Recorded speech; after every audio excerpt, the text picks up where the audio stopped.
SSC stenographer, grade C, skill dictation, 100 words per minute, 5 seconds.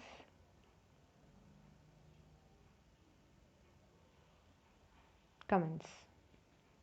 Mr. Deputy Speaker, Sir, I am quite happy that this resolution is now put before the House for consideration, particularly with regard to the legislature, the judiciary, and the executive on the day when the Constitution of India was inked. This is a historical day because we adopted the Indian Constitution on this day. It is a comprehensive document. I would rather say a step further that it is a document of concrete resolution. It has addressed the problems of this country. I would also say that even though we say that it was debated in the Constituent Assembly, we should not forget the fact that this has the backing of wisdom of thousands and thousands of years. So, I would like to say that this is a spiritual constitution that has been sanctified by the Constituent Assembly, that has really bound the people together, notwithstanding the religion, the language, etc. That is how today we are proud to say that we are the largest parliamentary democracy. As I had already told yesterday, around 80 crores of electorate are today entitled to vote in such a big democracy like this. It has provided a detailed structure of the government with three pillars: the legislature, the judiciary, and the executive.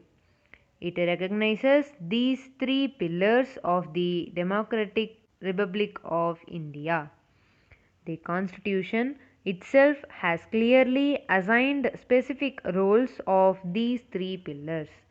Ever since the adoption of the Constitution, the executive, the legislature, and the judiciary have by and large been functioning within the demarcated areas.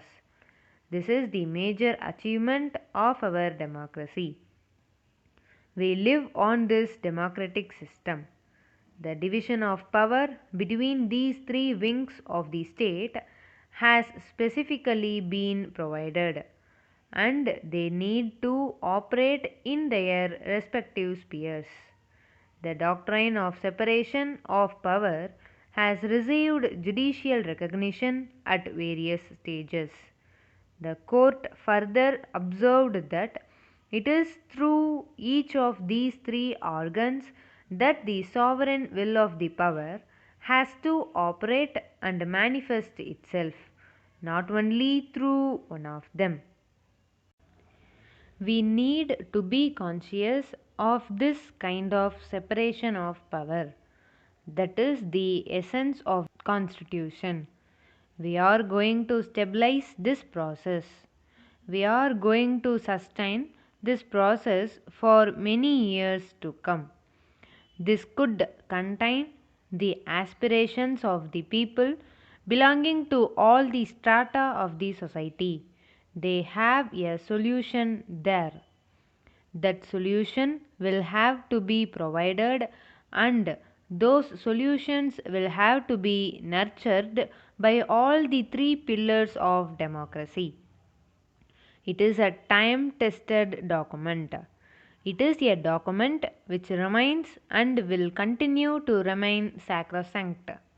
That does not mean that we should not respond to the changes. Changes do take place. Changes should take place. A state is not a static organization.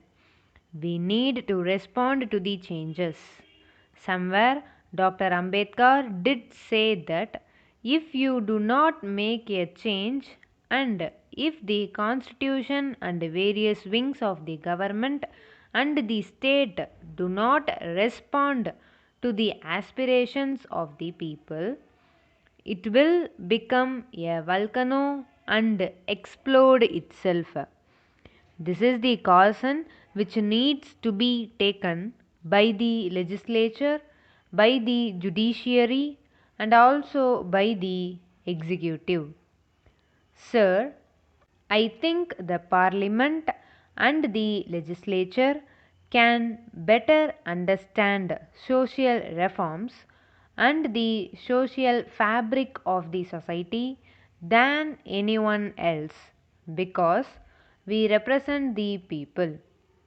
We need to uphold those great principles which have been enunciated by our great leader Pandit Jawaharlal Nehru. Constitution represents the sovereign will of the people. This is what we need to focus. But ultimately, with all these, the soul of the Constitution is the citizen of this country. None of these bodies can meddle with the soul of this country, that is, the citizen, its liberty, its rights, and its getting access to justice everywhere. That is what we call in the world as inclusive justice. It cannot be an exclusive justice. No one can feel deprived from the mainstream of rule of law. That is why the essential doctrine, that is, the sovereign will of the power, has to operate and manifest itself with the three organs of the state has been recognized. We cannot silence the sovereign will of the people. We cannot ignore the sovereign will of people.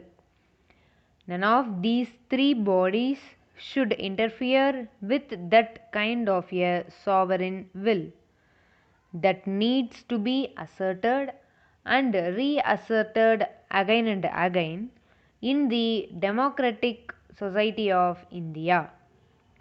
That is what I would like to say.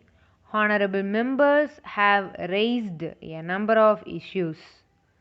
I am not referring to individual issues that were raised, but I would like to sum up issues which have been raised on the floor of this august house, from the manner of appointment of judges of high courts to corruption in the judiciary and public utterances by some in the judiciary. Now the time has come when we need to work fast. We are working on many of those things. We need to develop that kind of confidence among all the three wings. Regarding confrontation, when there is no need of confrontation and when there is a possibility of convergence of views, why should we go in for confrontation? This is one message which I would like to share with all of you, and I am confident that whatever the Constitution requires or expects, it can be done by mutual consultation and taken forward. Many honorable members have raised various issues like appointment of judges, the accountability, etc. We are addressing them. We are actively working on them. So, I am thankful to all the members who have actively participated and expressed their views. That is what is required. Sir, with these words I conclude and thank all the honorable members who participated in the discussion and provided valuable inputs which can be guidepost for me to proceed further in this matter. At the end, sir, I also thank you for the opportunity given to me to reply.